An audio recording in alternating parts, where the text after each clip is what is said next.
Breaking news Chhattisgarh Telangana సరిహద్దుల్లో tension వాతావరణం నెలకొంది. ములుగు జిల్లాలోని కర్రెగుట్టలో మావోయిస్టులు సిఆర్పీఎఫ్ బలగాల మధ్య భీకర కాల్పులు జరుగుతున్నాయి.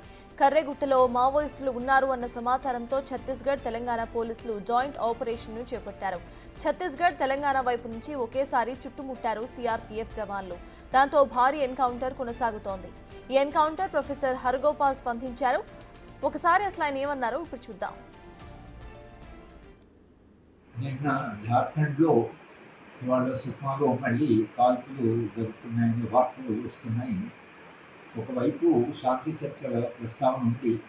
దేశవ్యాప్తంగా శాంతి చర్చల మీద చర్చ జరుగుతున్న సందర్భంలో ప్రభుత్వము కొంతైనా నియంత్రణ తాను ఒక కంట్రోల్ రిస్ట్రెయింట్ పాటిస్తే బాగుండేది. తాను ఏమాత్రమో పరిస్థితులను చేయకుండా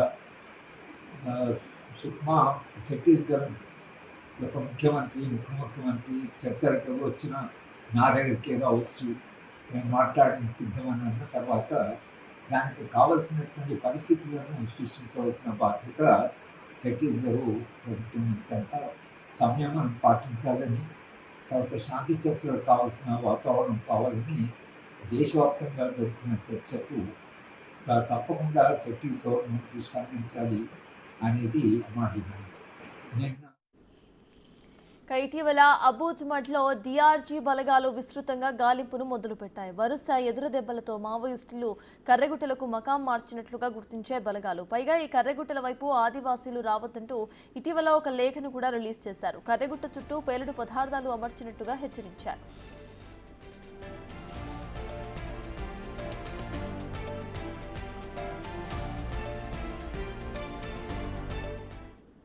ఇప్పటికీ మావోయిస్ట్ ఎన్కౌంటర్స్ కు సంబంధించిన పూర్తి details to my associate input editor Nagesh అందించడానికి సిద్ధంగా ఉన్నారు. నగేష్, చెప్పండి, మొత్తం సిచ్యువేషన్ అసలు మనం ఎలా చూడాలంటారు? కూంబింగ్ ఆపరేషన్ చేస్తున్నారు, మావోయిస్టులు అక్కడ ఉన్నారు అని పక్కా సమాచారం కూడా ఉన్నట్టుగా తెలుస్తోంది. అసలు అప్డేట్స్ ఏంటి? కర్రెగుట్టల పేరుతో ప్రస్తుతం అయితే భద్రతా బలగాలు కర్రెగుట్టలను నాలుగువైపులా చుట్టుముట్టాయి. కర్రెగుట్టలు యువతల వైపున ములుగు జిల్లా వెంకటాపురం ప్రాంతం ఉంటుంది, అవతల వైపున ఛత్తీస్గఢ్ ఉంటుంది. దాదాపుగా విస్తరించున్న అటవీ ప్రాంతాన్ని అంతటా కూడా 2000 మందికి పైగా భద్రతా బలగాలు చుట్టుముట్టాయి. నలువైపుల నుంచి కూడా మావోయిస్టులను చుట్టుముట్టి ప్రస్తుతం అయితే ఏదైతే ఛత్తీస్గఢ్ వైపున ఎన్కౌంటర్ కొనసాగుతున్నట్టుగా సమాచారం. ములుగు జిల్లా ఎస్పీ శబరీష్ కూడా పూర్తిగా ధృవీకరించడం లేదు. కేవలం సిఆర్పిఎఫ్ బలగాలు మాత్రం కర్రెగుట్టను సంబంధించి ఆ చుట్టుపక్కల ప్రాంతాలు అలర్ట్గా ఉన్నారా లేరా అని చెప్పి చెక్కింగ్ కోసమే వచ్చాయని చెప్తున్నారు. కానీ 1200 మందికి పైగా బలగాలు ఛత్తీస్గఢ్ నుంచి కర్రెగుట్ట వైపుకు రావడం పూర్తిగా అనుమానాలకు తావిస్తుంది. మనకున్న కొంత సమాచారం మేరకు అయితే ఛత్తీస్గఢ్ అటవీ ప్రాంతం ఏదైతే కర్రెగుట్టలు ఉన్నాయో ఆ ప్రాంతంలో మావోయిస్టులకు అలాగే భద్రతా బలగాలకు మధ్య తెల్లవారుజాము నుంచే ఎన్కౌంటర్ కొనసాగుతున్నట్టుగా తెలుస్తుంది. దీనికి సంబంధించి ఇప్పటికే చర్చల వాతావరణాన్ని కొనసాగించాలని చెప్పి మావోయిస్టు పార్టీ కూడా ప్రకటించింది. కర్రెగుట్టల చుట్టూ కూడా మందు పాత్రలు అమర్చాము, ఎవరు సామాన్య ప్రజలు కర్రెగుట్టల వైపు రాకూడదని చెప్పి మావోయిస్టు పార్టీ కూడా ఒక లేఖ విడుదల చేసింది. కానీ ఇక్కడ టెక్నికల్ అంశం ఏంటంటే అటు పోలీసులు ఆ లేఖని పూర్తిగా ధృవీకరించలేదు. ఒకవేళ పోలీసుల లేఖను విడుదల చేసినట్టుగా గతంలో చాలామంది అనుమానించారు. ప్రస్తుతం ప్రొఫెసర్ హరగోపాల్ బిగ్ టీవీకి అందుబాటులో ఉన్నారు. నమస్తే సార్. సో ఒక వీడియో మీరు విడుదల చేశారు, పర్టికులర్గా ఆపరేషన్ అయితే కర్రెగుట్టల వైపు భద్రతా బలగాలు మావోయిస్టుల మధ్య ఎన్కౌంటర్ సాగుతున్నట్టుగా. సో యాక్చువల్గా అక్కడ సిచ్యువేషన్ ఏంటంటారు సార్? సిచ్యువేషన్ ఏంటో మనకు తెలియదు, మీడియా ద్వారా తప్పించి మనకు సిచ్యువేషన్ తెలియదు. కానీ ఒకవేళ ఇది మళ్ళీ అంటే ఎదురు కాల్పుల పేరు మీద ఒకవేళ యుద్ధ వాతావరణము పెరిగితే దేశవ్యాప్తంగా 50-60 సంస్థలు 140-150 మంది ఒక అప్పీల్ చేశారు. ఒక శాంతి చర్చలు అనేవి మావోయిస్ట్ పార్టీ అన్నది. దానికి ముఖ్యమంత్రి ఉప ముఖ్యమంత్రి కూడా శాంతి చర్చలు చెయ్యము అని అనలేదు, కానీ శాంతి చర్చలకు ఎవరైనా రావచ్చు, మా దగ్గర మాట్లాడవచ్చు. దానికి మావోయిస్ట్ పార్టీ స్పందిస్తూ ముఖ్యమంత్రికి ధన్యవాదాలు కూడా చెప్తూ మాకు వచ్చి మాట్లాడడానికి కావాల్సినటువంటి ఒక వాతావరణాన్ని కల్పించండి అనేటువంటి ఒక లేఖ వాళ్ళు విడుదల చేశారు. ఏనాడైనా అంటే శాంతి అనేది అదేమి శ్మశాన శాంతి కాదు, కానీ శాంతి అనేది ఉంటే భారత ప్రభుత్వానికైనా మావోయిస్ట్ పార్టీకైనా మూల సమస్యలు ఏమిటి, అసలు మౌలికంగా ఎందుకు కొన్ని వందల సంవత్సరాలుగా ఆదివాసీ ప్రాంతాల్లో నిరంతరంగా పోరాటాలు జరుగుతున్నాయి. ఇప్పుడు ఇవాళ జరుగుతున్న పోరాటం కాదు కదా, బిర్సా ముండా 150 ఏళ్ల కింద జరిగినప్పుడు, అంతకుముందు కూడా బ్రిటిష్ ఈస్ట్ ఇండియా కంపెనీతో ఆదివాసీలు పోరాటాలు చేసిన చరిత్ర ఉంది. ఎందుకు ఇంత పెద్ద చరిత్ర, ఇంత పోరాటాలు జరుగుతున్నాయి? ఆ పోరాటాల ఫలితంగానే భారత రాజ్యాంగం రాసేటప్పుడు షెడ్యూల్ 5లో ఆదివాసీల సమ్మతి లేకుండా ఆదివాసీ ప్రాంతంలో బయట వాళ్ళు పోకూడదు అనేటువంటి ఒక హామీ ఏదైతుందో రాజ్యాంగము ఆదివాసులకు ఇచ్చింది. ఆ తర్వాత కూడా చాలా SC/ST అట్రాసిటీ యాక్ట్ వచ్చింది, పీసా వచ్చింది, తర్వాత ఫారెస్ట్ రైట్స్ యాక్ట్ వచ్చింది, 1/7. ఈ చట్టాలన్నీ కూడా ఆదివాసీ పోరాటాలకి ఒక ప్రజాస్వామ్య స్పందనగా వచ్చాయి. ఇప్పుడు కూడా శాంతి వస్తే అప్పుడు మూల కారణాలు ఎందుకు ఇన్ని దశాబ్దాలుగా ఈ ప్రాంతాలు ఇంత అలజడి ఉంది, కారణాలు ఏమైంటాయి? భారతీయ జనతా పార్టీ అయినా రాష్ట్రీయ స్వయం సేవక సంఘ అయినా ఆలోచించవలసింది ఏంటంటే, మన దేశంలో ఉండేటువంటి ఆదివాసీలు ఎవరో రెచ్చగొడితే వాళ్ళు రెచ్చిపోయి పోరాటాలు చేస్తున్నారనే అవగాహన కంటే కూడా ఇది ఇవాళ వచ్చిన పోరాటం కాదు, ఈ పోరాటానికి సుదీర్ఘ చరిత్ర ఉంది.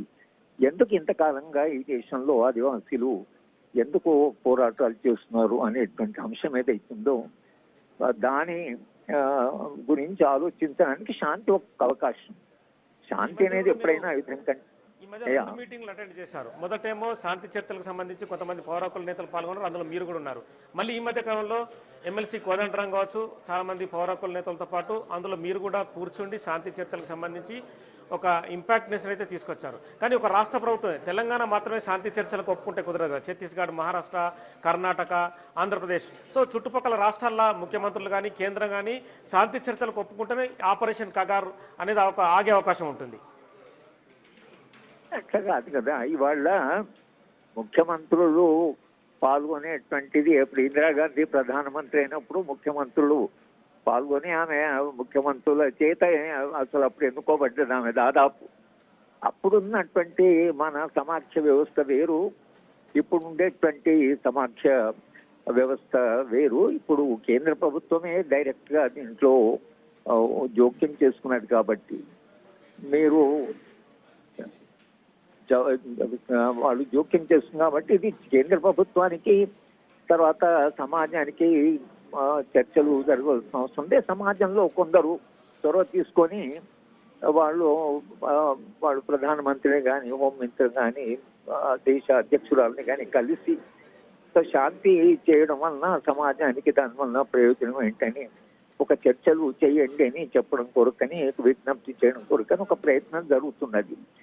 మరి ఛత్తీస్గఢ్లో ఒక శాంతియుత వాతావరణం అంటే పూర్తిగా అది కాదు, కానీ ఒక రకమైన సంయమనాన్ని పాటించి ఒక వాతావరణాన్ని క్రియేట్ చేయగలిగితే దాంట్లో మంచి ఏమైనా వస్తుందేమో ఒక ప్రయత్నం చేయవచ్చు. మనము ఉమ్మడి ఆంధ్రప్రదేశ్లో కూడా శాంతి చర్చల ప్రయోగం జరిగింది. ఆ ప్రయోగము యొక్క విలువ కొంత ఉంది, దానికి ఒక ప్రయత్నం చేయమని ఇప్పుడు ఆ ఇద్దరి మధ్యన జరుగుతున్న ఏదైతే హోరాహోరీ కాల్పులు జరుగుతున్నాయో దానికి బయట ఉండేటువంటి సమాజము ఏమాత్రం స్పందించకపోతే అది ప్రజాస్వామ్యానికి చాలా ప్రమాదం. కనుక ప్రజాస్వామ్యాన్ని ఈ దేశంలో నిలుపుకోవాలంటే పౌర సమాజం మాట్లాడాలి. ఇవాళ పౌర సమాజంలో ఉండేటువంటి ప్రజాస్వామ్యవాదులు ఏమంటున్నారంటే ఒక రకమైన శాంతి చర్చలు జరిగితే అది ప్రజాస్వామ్యానికి, ప్రభుత్వానికి, ఒక రకంగా మొత్తం సమాజానికి అది మనం కూర్చొని మాట్లాడుకోవడానికి ఎందుకు ఈ సమస్యలు వస్తున్నాయని చర్చించుకోవడానికి ఇది ఒక అవకాశంగా ఉంటుంది అనే ప్రయత్నం కూడా జరుగుతుంది. ఆ ప్రయత్నానికి స్పందించాలి అనేది మనం వాళ్ళకు నిరంతరంగా విజ్ఞప్తి చేస్తున్నాం. సో ఇప్పుడు కర్రిగుట్టల దగ్గర కర్రిగుట్టలు అంటే బచావో కర్రిగుట్టలు అని చెప్పి ఆపరేషన్ అయితే కొనసాగుతుంది. 1200 మందికి పైగా భద్రతా బలగాలు 2 వైపులా చుట్టుముట్టాయి, అటు ఛత్తీస్గఢ్ వైపు, ఇటు తెలంగాణ వెంకటాపురం వైపు. మీరు ఒక వీడియో ప్రస్తుతం అయితే విడుదల చేశారు, అంటే మీకు ఎంతో కొంత సమాచారం ఉంటుంది. యాక్చువల్ అక్కడ ఏం జరుగుతుందని చెప్పొచ్చు సార్? ఇది మీరు చెప్పే సమాచారం, వేరే సమాచారమే ఉంటుంది. మీడియా చెప్పే సమాచారమే ఉంటుంది. అక్కడైతే ఒక పెద్ద కన్ఫ్రాంటేషన్ జరుగుతుందనేది నిజం. కనుక అది మనము వాళ్ళ మాట్లాడుతున్నది ఏమిటంటే ఒక శాంతి అని ఒక ప్రస్తావన వచ్చింది కాబట్టి దానికి ఒక ప్రయత్నం చేయండి అని మాత్రం చెప్పడం కంటే మనం చేయగలిగింది ఏముంది. 30-40 మందిని చంపిన వచ్చారు కదా, ఈ ఎన్కౌంటర్లు జరుగుతూనే ఉన్నాయి కదా. సో ఇది మనం దీనికి పెద్దగా ఆశ్చర్యపోవాల్సిన అవసరం ఉంది. దాంట్లో భాగంగానే ఇది జరుగుతున్నది. ఇది జరగకుండా మరి శాంతి మార్గం ద్వారా మనం కొంత ప్రయత్నం చేయొస్తామని పౌర సమాజం అంటుంది. పౌర సమాజం చెప్పే మాటలని ప్రభుత్వాలు గౌరవించి ఒకవేళ శాంతి జరిపితే అది సమాజానికి మంచిదని చెప్తున్నాం. లేదు మేము అంతిమ యుద్ధమే అని వాళ్ళంటే దానికి ఉండేటువంటి లాజిక్ దానికి ఉంటుంది. కనుక మాకు అడిషనల్ సమాచారం మీరు ఇచ్చే సమాచారమే మా దగ్గర ఉంటుంది. అంటే ప్రస్తుతం అయితే అక్కడ వెంకటాపురం అవతల గుట్టవైపు అవతల భారీ ఎత్తున ఎన్కౌంటర్ జరుగుతుందనేది కొంత సమాచారం వస్తుంది. కానీ అక్కడ స్థానికంగా ఉన్న ములుగు జిల్లా ఎస్పీ శబరీష్ మాత్రం భద్రతా బలగాలు కేవలం చెకింగ్ కోసమే వచ్చాయని చెప్పి ఆయన ఖండిస్తున్నాడు. కానీ అవతల వైపున మాత్రం శబ్దాలు అంటే తుపాకుల మూత శబ్దాలు వినిపిస్తున్నాయని చెప్పి స్థానికులు అయితే చెప్తున్నాను కదా. ఇప్పుడు ఛత్తీస్గఢ్లో ఇది మొదట కాదు కదా, గత 400 మంది దాకా చనిపోయారు కదా. ఇది జరుగుతూనే ఉంది. ఒక యుద్ధంలో కొనసాగింపుని చూడాలి. దీన్ని ప్రత్యేకంగా మనం చూడవలసిన అవసరం లేదు.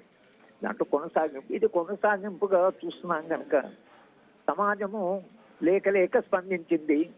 దేశవ్యాప్తంగా ఓ స్పందన వచ్చింది. ఆ స్పందనను కూడా గౌరవించండి అని చెప్పడం తప్పించి మనం ఏం చేయగలం. వాళ్ళు మేము యుద్ధం ఏం చేస్తామని అంటే ఆ యుద్ధానికి ఉండేటువంటి ఏదైతే లాజిక్ ఉంటుందో ఆ యుద్ధ లాజికే కంటిన్యూ అవుతుంది. ఓకే అండి, థ్యాంక్ యూ సార్. సో మొత్తానికైతే ములుగు జిల్లా వెంకటాపురం చుట్టుపక్కల ప్రాంతాల్లో భారీగా బలగాలు మోహరించాయి. ప్రస్తుతం అయితే ఛత్తీస్గఢ్ కర్రిగుట్ట వైపు అయితే భారీ ఆపరేషన్ కొనసాగుతున్నట్టుగా తెలుస్తుంది. ఉదయం తెల్లవారుజామున నుంచే పెద్ద ఎత్తున భద్రతా బలగాలు స్థానికంగా ఉన్న తెలంగాణ పోలీసుల సపోర్ట్ తీసుకొని వాళ్ళంతా ముందుకు వెళ్లారు. మావోయిస్టు పార్టీ పెద్ద ఎత్తున అవతలి పక్కన సమావేశం అయినట్టుగా సమాచారం ఉండడంతోనే భద్రతా బలగాలు చుట్టూ ముట్టి ప్రస్తుతం అయితే ఓరాఊరిగా ఎదురుకాల్పులు జరుగుతున్నట్టుగా సమాచారం వస్తుంది. మరి అందులో మావోయిస్టులు ఎంతమంది చనిపోయారు, మరి భద్రతా బలగాలు అందులో మృతి చెందిన వారు ఉన్నారా లేదనేది మాత్రం అఫీషియల్గా ప్రకటించాల్సిన పరిస్థితి అయితే ఉంది. ములుగు జిల్లా ఎస్పీ శబరీష్ మాత్రం ఎటువంటి ఎదురుకాల్పులు జరగడం లేదు, కేవలం భద్రతా బలగాలు ఏదైతే బచావో కరిగుట్టల పేరుతో గతంలో జరిగిన వ్యవహారం ఏదైతే ఉందో వాటిని చెక్ చేయడం కోసమే ఆ ప్రాంతానికి భద్రతా బలగాలు వచ్చాయని చెప్తున్నారు. కానీ 1200 మందికి పైగా భద్రతా బలగాలు రావడంతో ములుగు జిల్లాలో వెంకటాపురం కావచ్చు, వాజేడు కావచ్చు, ఆ చుట్టుపక్కల ప్రాంతాల సామాన్య ప్రజలు మాత్రం బిక్కుబిక్కుమంటూ గడుపుతున్నారు. ఆ లోపలికి గుట్టల వైపునకు మాత్రం ఏ వ్యక్తిని కూడా లోపలికి పోనీయకుండా భద్రతా బలగాలు అడ్డుకుంటున్న పరిస్థితి. మధ్యాహ్నం వరకు అయితే ఎన్కౌంటర్కు సంబంధించి అయితే ఒక క్లారిటీ వచ్చే అవకాశం కనిపిస్తుంది. Right Nagesh, thank you.